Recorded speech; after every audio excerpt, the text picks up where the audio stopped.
Oi, Shalom!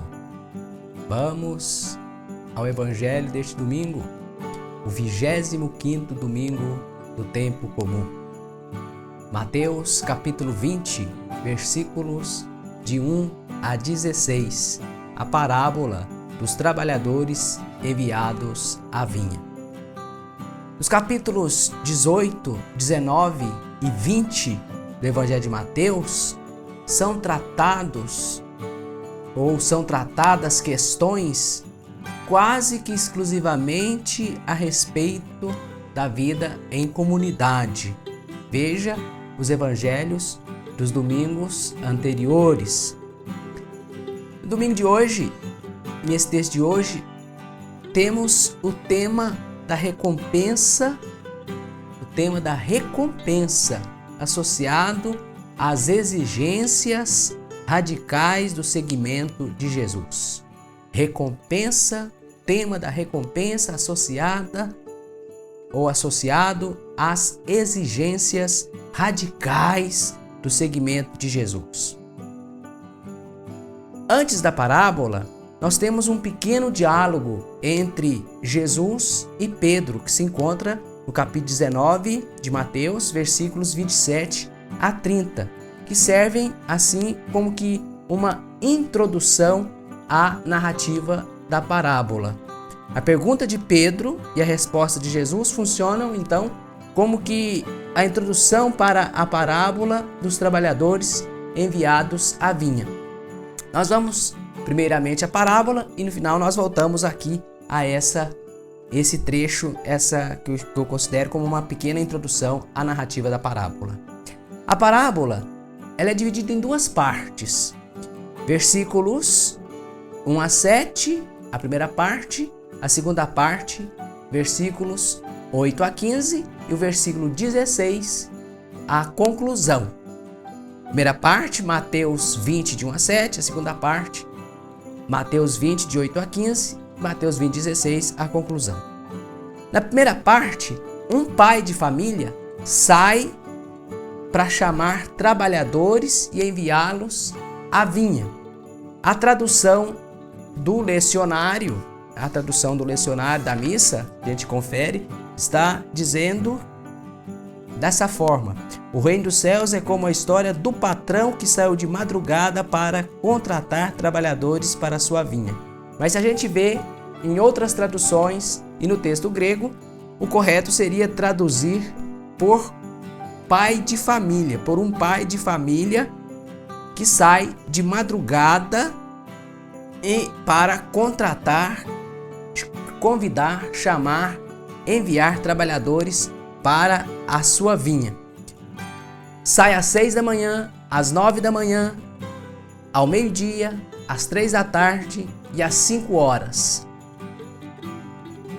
É a primeira parte.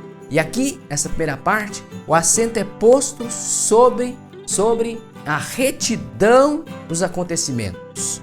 A retidão também desse pai de família. É levado em conta apenas o momento ou os momentos do envio dos trabalhadores à vinha, ou o período de envio dos trabalhadores à vinha, e é levado em conta também o acordo quanto ao pagamento, quanto ao salário a ser pago pelo dia de trabalho.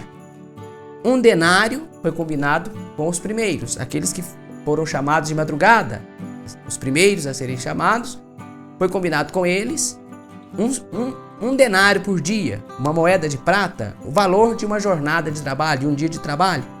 Tudo correto. Com os chamados enviados às 9, ao meio-dia e às 3 da tarde, o pai de família combinou o que for justo. Ide trabalhar na minha vinha e eu lhes pagarei o que for justo. Para aqueles das 17 horas ou das 5 horas da tarde, não foi combinado preço, não se fala em preço.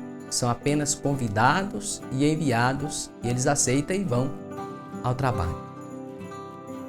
A segunda parte, nós temos o acerto das contas, o pagamento do salário. Chega a tarde, a tardinha, é a hora do pagamento conforme a lei. Veja Deuteronômio, capítulo 24, versículos 14 e 15. Eu gravei um vídeo sobre isso. Está, se você clicar aqui acima, no link, você pode ver esse vídeo que fala exatamente dessa lei, do horário, do momento certo e correto e devido de se pagar o salário para o trabalhador. E nesse momento, então, o pai de família agora se transforma no senhor da vinha. O lecionário continua dizendo, chamando esse senhor da vinha ainda de patrão. Mas no texto grego, senhor da vinha, o senhor da vinha, é um título cristológico, é uma expressão cristológica. O Cristo que é o senhor da vinha, que é o senhor da igreja, que é o senhor da comunidade, que é o senhor da vinha, a vinha que sempre representou Israel, a figura de Israel. No contexto de Mateus, Israel, a igreja é o novo Israel. Então, Jesus, o Cristo, é o senhor da vinha, é o senhor da igreja. Um senhor que age honestamente, pagou conforme combinado, conforme o combinado com cada um deles. Surge aqui também uma outra figura, além do senhor da vinda, é a figura do administrador, que ainda não havia aparecido nesse texto, nessa passagem, nessa parábola. Essa figura aparece quase sempre nas cenas de juízo, uma espécie de agente divino, né? Veja Mateus 25, 31, lá naquela parábola do juízo final. Esse agente divino é representado pelos anjos que vêm junto com o Senhor para o juízo. Lá no capítulo das parábolas, no capítulo 13, versículos 41 e 49, também se fala de anjos que executarão a sentença. Aqui a figura do administrador, que aparece para executar o pagamento. Acontece que o pagamento acontece em ordem inversa. Em vez de começar a pagar aqueles que começaram a trabalhar às 6 da manhã, passando pelos das 9, do meio-dia, das 3 da tarde, das 5 da tarde, ele começa pelos últimos. Os últimos, os do meio, ou os da hora média, 9, meio-dia e 3 da tarde, recebem um denário. É o justo. Ele havia prometido para aqueles. Uma moeda de prata, o justo, conforme combinado. E isso cria nos primeiros a expectativa, naqueles que começaram a trabalhar às 6 da manhã ou de madrugada, cria neles a expectativa de receberem mais. De receberem mais. Se para aqueles que foram chamados depois, o justo era um denário por dia, eles pensaram e esperaram receber mais. Mas acabam recebendo a mesma quantia, um denário, uma moeda de prata, e ficam indignados e começam a reclamar. E aqui certamente pode ser o mesmo comportamento que ocorre dentro da comunidade, da igreja, quando se trata com igualdade a todos. Alguns querem lugar de honra, ser privilegiados. Portanto, a reclamação, e está bem claro na parábola, a reclamação não consiste na desproporção salarial. Porque trabalharam mais e deveriam receber também mais. No entanto, receberam o mesmo valor que aqueles que trabalharam menos. A reclamação não consiste nessa desproporção. A indignação se expressa no entanto, na semelhança do tratamento. Veja bem, a indignação se expressa na semelhança do tratamento. Tu, diz o texto, os da primeira hora reclamando com o Senhor da vinha, tu os igualaste a nós. Começando a murmurar, reclamavam e disseram ao Senhor da vinha: tu os igualaste a nós. Tu os igualaste a nós. Querem ou queriam? Podemos trazer isso para o presente, sim. Querem ser tratados como maiores. Não admitem perder o posto de primeiros, ser os primeiros, os privilegiados, os maiores, os que aparecem, os grandes. E a resposta do Senhor da vinha acontece em 2 momentos. Primeiro, ele diz para eles: eu não fui injusto e não fiz nada de errado. Eu cumpri a lei, paguei o salário na hora certa e paguei aquilo que foi combinado e o preço justo, 1 denário por dia, o preço de uma jornada de trabalho. O que eu combinei com vocês, eu cumpri. Não fui de maneira nenhuma injusto com nenhum. E no segundo momento, o Senhor da vinha afirma que pode fazer o que bem quiser com aquilo que lhe pertence. Ninguém pode impor ao Senhor da vinha, nem a ninguém impor que ele faça o que queira com aquilo que lhe pertence. Muito menos nós, seres humanos, nenhum de nós pode querer impor ao Senhor que ele faça aquilo que ele queira fazer com aquilo que lhe pertence. Ninguém pode impedir, por inveja, que o Senhor seja bom. E aqui nós temos uma inclusão. Na resposta, ele diz àqueles que reclamavam: ou estás com ciúme porque sou bom? Anteriormente, no capítulo 19, versículo 17, lá é dito de Deus: bom é um só. Por que me chamas bom? Só Deus é bom. Bom é um só. Ninguém pode impedir a Deus de ser bom e tratar a todos de maneira semelhante. E este é o problema dos primeiros, dos trabalhadores da primeira hora. Querem rejeitar que os outros participem dos mesmos bens, da mesma alegria de receber aquele salário digno.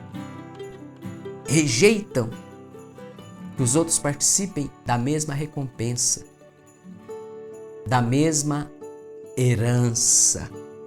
Guarda essa palavra no coração. A mesma recompensa, a mesma herança. Querem impedir. Mateus certamente aplica esta parábola à sua situação ou à situação da comunidade para a qual ele escreve, onde os judeus cristãos, judeus da primeira hora que se converteram a Jesus, os primeiros chamados, talvez ali reivindicavam um status superior e privilegiado em relação aos últimos chamados, os pagãos, os gentios que se convertiam também a Jesus. Então os judeus cristãos possivelmente queriam um lugar de destaque. Eles são os da primeira hora e não querem perder o status privilegiado superior com relação aos pagãos convertidos, aos gentios convertidos ao cristianismo, convertidos a Jesus. De fato, a parábola começa e termina com uma chave. Que chave é essa? Está no versículo 19 do capítulo 19 e aqui, aliás, está no capítulo 19, versículo 30 e aqui no capítulo 20, versículo 16. a inversão de situação entre primeiros e últimos, que indica simplesmente uma recompensa igual. Uma recompensa igual. Os últimos serão os primeiros e os primeiros serão os últimos, conclui a parábola. E naquela pequena introdução que eu disse, no versículo 30 do capítulo 19, muitos dos primeiros serão os últimos e muitos dos últimos primeiros. A semelhança indica simplesmente a igualdade da recompensa. Os primeiros receberão tanto quanto os últimos. E os últimos receberão tanto quanto os primeiros. A recompensa. E veja o que dita aqui nesse diálogo de Jesus com Pedro. Pedro, tomando então a palavra, disse: Eis que nós deixamos tudo e te seguimos.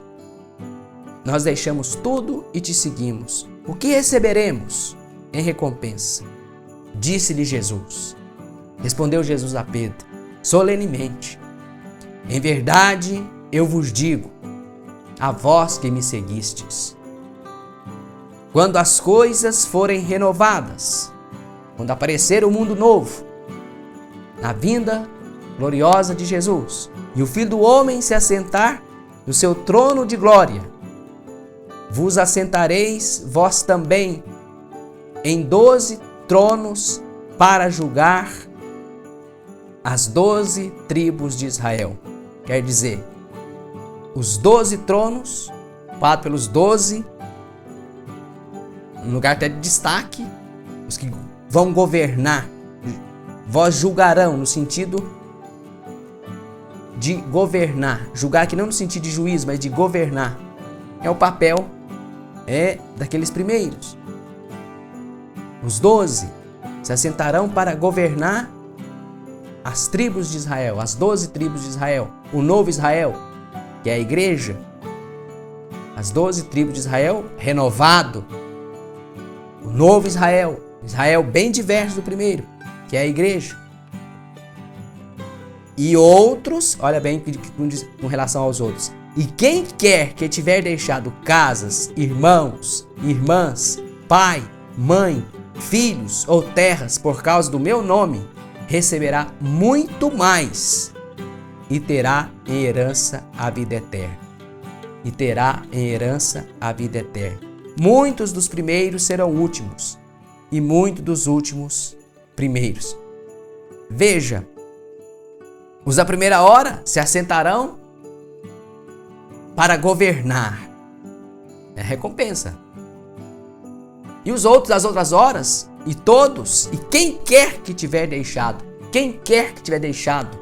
tudo para me seguir por causa do meu nome, receberá muito mais e terá em herança. Lembra que eu disse para guardar no coração a palavra herança? É a recompensa do seguimento radical a Jesus. Terá em herança a vida eterna. Então, para todos, não interessa a hora, se é do primeiro momento, se é do segundo momento, se é da terceira hora, se é da quarta hora, ou se é no final, se é no finalzinho do dia, se é no início da vida, no meio da vida, no fim da vida, no fim dos tempos, não importa. Não importa o momento.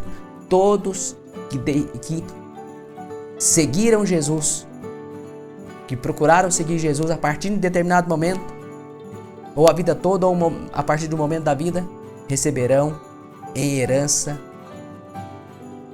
a vida eterna. Receberão muito mais do que filhos, terras, casa, dinheiro, riquezas, porque me seguiram. Mas, e para encerrar, é preciso a gente ficar atento com uma situação. Que situação é essa? Lembrada por nós na primeira leitura da missa de hoje. Do livro do profeta Isaías, capítulo 55, versículos 6 a 9. Advertências muito mais severas. Buscai o Senhor enquanto pode ser achado. Invocai-o enquanto ele está perto. Ele que sai como um pai de família à procura, convidando, enviando, convidando para segui-lo. Invocai-o enquanto ele está perto. Abandone a impiedade. Abandone as maquinações, a injustiça. Volte para o Senhor. Volte para o nosso Deus. Deus que não pensa como nós pensamos, como os homens pensam. Meus pensamentos não são como os vossos pensamentos, e vossos caminhos não são como os meus caminhos, diz o Senhor. Isso aqui para dizer que Deus não pensa como nós pensamos, querendo recompensa maior, lugar de destaque, por ter trabalhado mais ou menos. Deus é bom, Deus é justo, Deus quer recompensar a todos. Mas buscai o Senhor enquanto pode ser achado. Eu vou deixar então lá mais pro fim da vida, para depois, e vou arranjando uma desculpa, vai vivendo irresponsavelmente e não cristamente. A gente não sabe a hora que o Senhor virá para o juízo final e nem o momento da nossa partida deste mundo. Então é bastante prudente que a gente se converta, volte para o Senhor e siga Jesus, convictos de que seremos recompensados com felicidade, com muita felicidade, e acima de tudo receberemos em herança a vida eterna. Buscai o Senhor enquanto Ele se deixa encontrar, e recebei a herança que é dada igualmente para todos. Não deve haver distinção entre nós, porque Deus não faz distinção. Deus é o bom. Deus é bom. Deus é um pai de família que chama, e deu seu Filho, o Cristo, que chama, que convida a todos, e que é o Senhor, que recompensa a todos com igualdade. Todos somos irmãos, filhos do mesmo Pai, e temos o mesmo Senhor, o único Salvador, Jesus, o Messias de Deus. Deus te abençoe, fique em paz, até uma próxima vez, se Deus quiser.